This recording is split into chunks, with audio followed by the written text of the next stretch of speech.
Hello student, स्वागत है आप सभी का हमारे इस वीडियो सीरीज में। जिस सीरीज में हम बात कर रहे हैं यूटेट के प्रीवियस ईयर क्वेश्चन को सॉल्व कर रहे हैं। आप लोगों के लिए एक महत्वपूर्ण अपडेट है। आप लोगों के लिए यूटेट का कोर्स जो है वो कल से शुरू होने जा रहा है। बहुत सारे बच्चों ने इनरोल कर लिया है। अगर आपने अभी तक इनरोल नहीं किया है तो टेलीग्राम ग्रुप पर लिंक दिया है। बहुत ही बेनिफिशियल जो आपको ये लाइव क्लासेस करवाई जाएंगी, जिसमें यूटेट ओरिएंटेड, ठीक है। अगर आप यूटेट की तैयारी कर रहे हो तो आप देखेंगे कि यूटेट का कंटेंट मिलना बहुत ज़्यादा मुश्किल हो जाता है। पूरे कंटेंट के साथ क्लासेस आपको प्रोवाइड कराई जाएंगी, जिसमें PYQs और लाइव क्लासेस, साथ ही साथ इंपॉर्टेंट नोट्स जो है आपको शेयर करे जाएंगे। इसका लिंक डिस्क्रिप्शन पे है, आप वहाँ से जाकर जुड़ सकते हैं हमारी लाइव क्लासेज में, ठीक है। तो चलिए आज की वीडियो शुरू करते हैं। इस वीडियो में देखने वाले हैं हम यूटेट पेपर सेकेंड है और इसका लैंग्वेज सेकेंड में हिंदी लैंग्वेज को सॉल्व करने वाले हैं, ठीक है। तो चलिए शुरू करते हैं। पहला क्वेश्चन है रामानुज शब्द में समास है, ठीक है। आप देखिए रामानुज को अगर आप तोड़ोगे तो राम प्लस अनुज बनता है इसका, ठीक है। तो इसको इस तरीके से कर सकते हैं, राम का अनुज, ठीक है। और का किस में आता है आपका? तत्पुरुष समास में आता है। ऑप्शन सी इसका राइट आंसर हो जाएगा, तत्पुरुष समास। आगे चलिए, क्वेश्चन नंबर सेकंड है अंतस्थ व्यंजन क्या होते हैं। आपको मैंने कल भी बताया था, य र ल व जो होते हैं वो आपके अंतस्थ व्यंजन में काउंट होते हैं। ऑप्शन डी इसका राइट आंसर हो जाएगा। आगे चलिए, क्वेश्चन नंबर 63 वाक्यम रसात्मक काव्यम, ठीक है। वाक्यम रसात्मक काव्यम किसका कथन है? जो वाक्यम रसात्मक काव्यम है ये आपका विश्वनाथ का कथन है। आपका ऑप्शन ए राइट आंसर हो जाएगा, ठीक है। आगे चलते हैं, क्वेश्चन नंबर 64 योग शिक्षक का भाषा पर अधिकार क्यों होना चाहिए, ठीक है। सॉरी, योग्य शिक्षक, योग नहीं, योग्य शिक्षक का भाषा पर अधिकार क्यों होना चाहिए? भाषा योग्य शिक्षक बनाती है, भाषा विषय का ज्ञान कराती है, भाषा विधियों का ज्ञान कराती है और वह अपने विचारों छात्रों के समक्ष आसानी से रख सकता है। देखिए, योग्य शिक्षक भाषा पर अधिकार क्यों होना चाहिए? क्योंकि वो अपने विचारों को छात्रों के सामने आसानी से रख सकता है। ऑप्शन डी इसका राइट आंसर हो जाएगा। आगे चलते हैं। देखिए, ऑप्शन तो सभी ठीक है, ठीक है। ऐसा नहीं है कि किसी ऑप्शन में आपको गलत या फिर किसी तरीके से कोई गलत है, अब नहीं कर सकते, किसी तथ्य को आप गलत नहीं, लेकिन आपको एग्जैक्ट अप्रोप्रिएट जाना है, जो आपको ज़्यादातर सही लगता है उस ऑप्शन की तरफ जाना है, ठीक है। तो इसका ऑप्शन डी सही हो जाएगा। क्वेश्चन नंबर 65 है हिंदी वर्णमाला के अंतिम पंचमाक्षरों को उच्चारण स्थान क्या होता है? अनुनासिक होता है, ठीक है। ऑप्शन ए इसका राइट आंसर हो जाएगा। जो हिंदी के पंचमाक्षर होते हैं, जो स्पर्श व्यंजनों के लास्ट के अंतिम 5 अक्षर होते हैं, इनको पंचमाक्षर कहा जाता है, जिनका उच्चारण स्थान अनुनासिक होता है। जो कंठ होता है पहले क वर्ग का हो गया, फिर उसके बाद तालु च वर्ग का हो गया, फिर मूर्धन्य ट वर्ग का हो गया, ठीक है। तो इस तरीके से होते हैं। आगे चलिए, क्वेश्चन नंबर 66 हिंदी भाषा शिक्षण में मुहावरे तथा लोकोक्ति का प्रयोग, ठीक है। मुहावरे और लोकोक्ति का प्रयोग क्यों जरूरी है? छात्र के लिए भाषा सीखने को कठिन बनाते हैं। बिल्कुल गलत है, कठिन क्यों बनाएंगे भाई भाषा सीखने को? भाषाई अभिव्यक्ति को प्रभावी बनाता है। बिल्कुल, आपका ये राइट आंसर सही हो जाएगा। आप मुहावरे का और लोकोक्ति का प्रयोग क्यों करते हो? ठीक है, आपको कोई मिला, आपने बोला कि भाई बहुत दिनों बाद आ रहा है ईद का चाँद, तुम तो ईद का चाँद हो गए। तो अपनी भाषा को प्रभावी बनाने के लिए आप लोकोक्ति और मुहावरे का प्रयोग करते हो, इसलिए ऑप्शन 20 का राइट आंसर हो जाएगा। आगे चलते हैं, क्वेश्चन नंबर 67 जम्बुक शब्द का पर्यायवाची है, ठीक है। तो जम्बुक किसे कहते हैं? गीदड़ को कहते हैं। जम्बुक किसके लिए प्रयोग होता है? गीदड़ के लिए प्रयोग होता है। ऑप्शन सी इसका राइट आंसर हो जाएगा, ठीक है।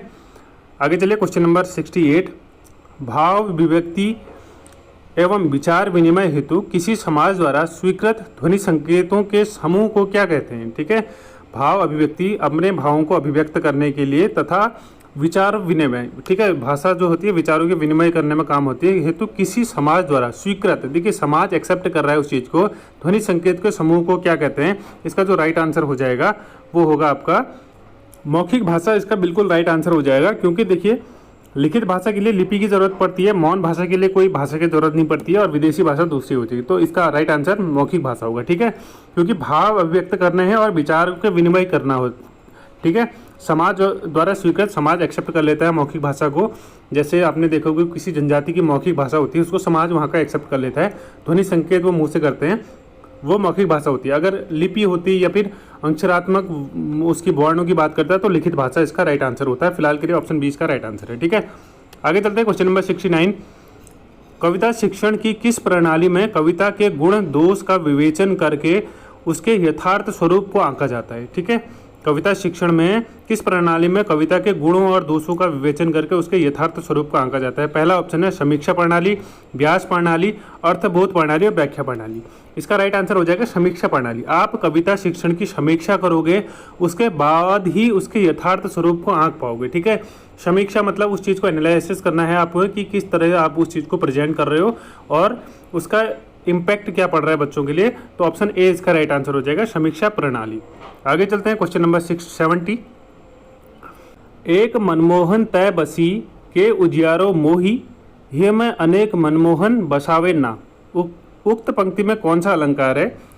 देखिए, उक्त पंक्ति में अलंकार कौन सा हो जाएगा? यमक अलंकार हो जाएगा। ऑप्शन डी बिल्कुल राइट आंसर हो जाएगा। ठीक है, मनमोहन का जो मनमोहन 2 बार आया है और इनका हर लाइन में प्रयोग अलग अलग अर्थ के लिए हो रहा है। समझ रहे मेरी बात को? दोनों में मनमोहन का प्रयोग, जैसे आपने वो वाला एग्जाम्पल सुना है यमक अलंकार का, कनक कनकती सौगुनी माधकता अधिकाय का खावे बोराय च का पावे बोराय। ठीक है, तो इसमें क्या होता है, कनक का शब्द एक बार धतूरे के लिए होता है, एक बार सोने के लिए होता है। ऐसे मनमोहन जो शब्द है यहाँ पर इसका 2 बार आ रहा है और दोनों के 2 बार अलग अलग अर्थों में इसका प्रयोग हो रहा है। तो यमक अलंकार इसका राइट आंसर हो जाएगा ऑप्शन डी। आगे चले, क्वेश्चन नंबर 71 है रात्रि के प्रथम पहर के लिए प्रयुक्त शब्द है। ठीक है, रात्रि का प्रथम पहर जो कहलाता है प्रदोष। प्रदोष जो है रात्रि का प्रथम पहर कहलाता है। निशा होगी रात्रि का पर्यायवाची है। निशाचर किसे कहते हैं? रात्रि में घूमने वाला जो निशाचर होते हैं, दैत्य होते हैं, जो उनको रात्रि में जिनका जो घूमते रहते हैं उनको निशाचर कहते हैं। ठीक है, आगे चलिए क्वेश्चन नंबर 72।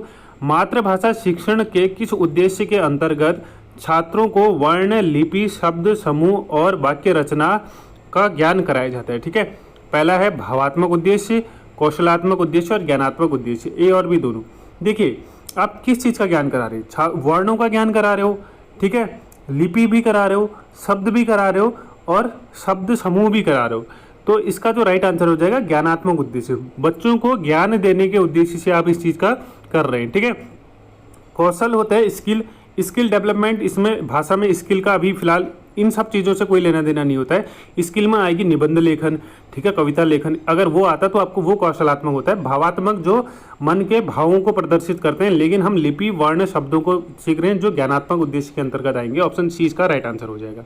आगे चलिए, क्वेश्चन नंबर 73 है प्रत्युप का अर्थ है। ठीक है, प्रत्युपनमति का अर्थ है उत्तर न देने की क्षमता जो फिर उत्पन्न न हुआ है, जो तत्काल उत्तर दे सके। ठीक है, अगर आप इसको तोड़ोगे तो प्रति व्युत्पन्न उन्नति, ठीक है, इस तरीके से इसका संधि विच्छेद होगा। तो इसका अर्थ होता है जो तत्काल उत्तर दे। ठीक है, तो इसका जो राइट आंसर हो जाएगा वो जो तत्काल उत्तर दे, प्रति धन व्युत्पन्न धन मति, इस तरीके से इसका संधि विच्छेद होगा। तो ऑप्शन सी जो तत्काल उत्तर दे, ये राइट आंसर हो जाएगा इसका। ठीक है, आगे चलते हैं क्वेश्चन नंबर 74 में क्या है आपको, कौन सी भाषा प्राथमिक स्तर पर शिक्षा का सर्वोत्तम माध्यम है? ठीक है, आपने बहुत बार सुनी होगी कि जो शिक्षा का सर्वोत्तम माध्यम कौन सी होता है? मातृभाषा होती है। ऑप्शन डी इसका राइट आंसर होता है। ठीक है, हमारा जो अनुच्छेद 50 है भाषा से संबंधित, 49 या 50 के अंतर्गत एक अनुच्छेद है जिसमें भी कहा जाता है, राज्य के नीति निर्देशक तत्व जो कहते हैं कि प्राथमिक शिक्षा जो होती है वो मातृभाषा में ही दी जानी चाहिए। ठीक है, आगे देखिए क्वेश्चन नंबर 75, संचारी भाव का दूसरा नाम क्या है? तो संचारी भाव को क्या कहते हैं? व्याभिचारी भाव। ठीक है, ऑप्शन बी इसका राइट आंसर हो जाएगा। व्याभिचारी भाव संचारी भाव का दूसरा नाम है। क्वेश्चन नंबर 76, अब देखिए पैराग्राफ है, आप पैराग्राफ को पढ़ सकते हैं। पढ़ने के बाद आप इसका उत्तर पॉज कर सकते हैं। पॉज करने के बाद पढ़ने के बाद इसका उत्तर पर हम डिस्कस करेंगे। क्वेश्चन नंबर 76 है बच्चों को संस्कारवान बनाने हेतु प्रथम दायित्व किसका होता है? तो आपको पता है कि प्रथम दायित्व माता पिता का होता है। आप इस पैराग्राफ में भी इस चीज़ को देख सकते हैं।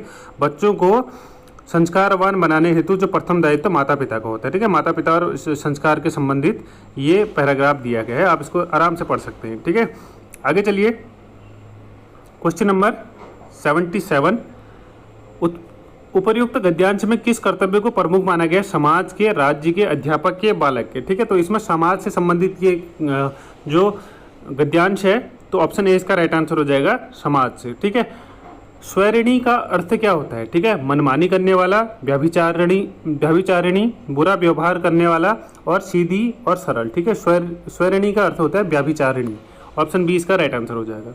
आगे चलिए क्वेश्चन नंबर 79, दाल रोटी में कौन सा समास है? मैंने आपको प्रीवियस वीडियो में भी बताया था, माता पिता, दिन रात, ठीक है। तो ऐसे जो शब्द आते हैं उनमें क्या होता है, द्वंद्व समास होता है, ठीक है। द्वंद्व समास क्या होता है, ऐसी स्थिति में दिन रात, माता पिता, सुबह शाम, जो ज्वाइंट होते हैं या फिर विलोम शब्द होते हैं जो एक साथ आते हैं, वहाँ पर द्वंद्व समास आता है, ठीक है।